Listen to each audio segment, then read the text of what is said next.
Yo, so I got fired last week and honestly, worth it. Let me explain what happened, because apparently some of you still have jobs and don't understand the grind set. So I've been working at this place for like 8 months. Won't say where because they threatened to sue me, but also I don't remember the name because I never learned it. I just called it the building. I would say I'm going to the building and my mom would be like, what building? And I'd say the one with the computers. Anyway, the thing about having a job is you have to be there for 8 hours. 8 whole hours. That's longer than most movies. That's longer than a good night's sleep. That's longer than it takes to cook a turkey if you're doing it wrong. And they expect you to work for all 8 hours, which is crazy because nobody works for 8 hours. The human brain can only focus for like 20 minutes and then it needs to look at a picture of a shark or forget how to do math. This is science. I read it on a bathroom wall. So I developed a system. I called it aggressive time management. Basically, I would do my job for 11 minutes and then I would need to recover for 49 minutes. This is called being efficient. You can't pour from an empty cup, you can't work from an empty brain, you can't goon from an empty anyway.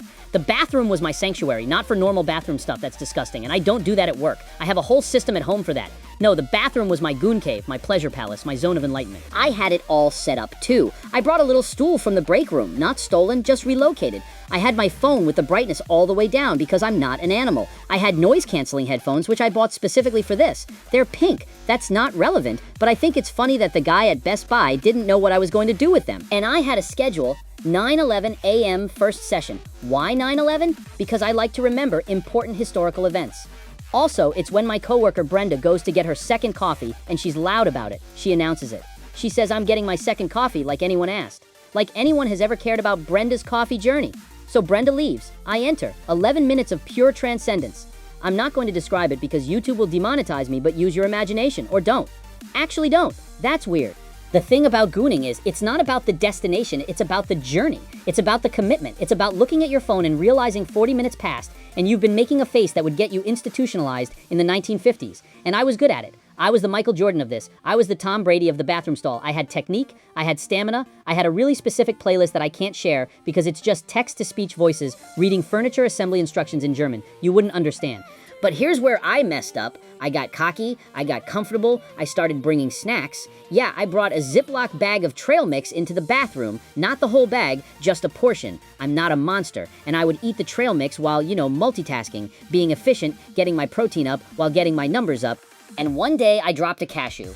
Now normally this wouldn't be a problem.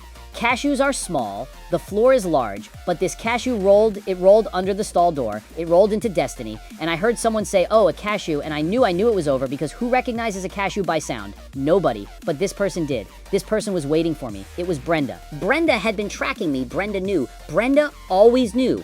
Brenda didn't care about coffee. Brenda cared about justice. Brenda had noticed that I disappeared at 9/11 every day.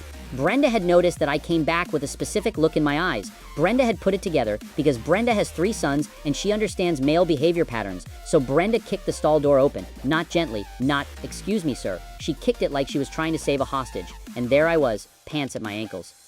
Phone in my left hand, trail mix in my right hand, making eye contact with a woman who had previously only asked me if I wanted to contribute to her daughter's volleyball team fundraiser.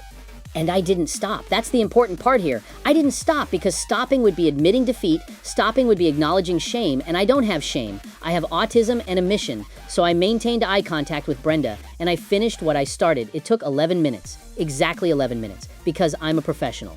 Brenda didn't say anything for the whole 11 minutes. She just stood there.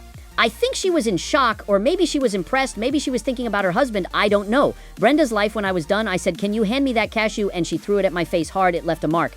I have a cashew-shaped bruise on my forehead. Now I tell people it's a birthmark, I tell people I'm part tree. Then Brenda walked out, and I heard her go straight to HR, didn't even wash her hands, which is actually more unhygienic than what I was doing statistically speaking. I looked it up. So I got called into HR, they had a folder with my name on it, a physical folder paper, very old school, I respect that. The HR lady's name was Glenda, which is like Brenda, but with a G, and I think that's beautiful. Symmetry. Glenda said, we need to talk about your bathroom usage, and I said, I have IBs, and she said, that's not what this is about.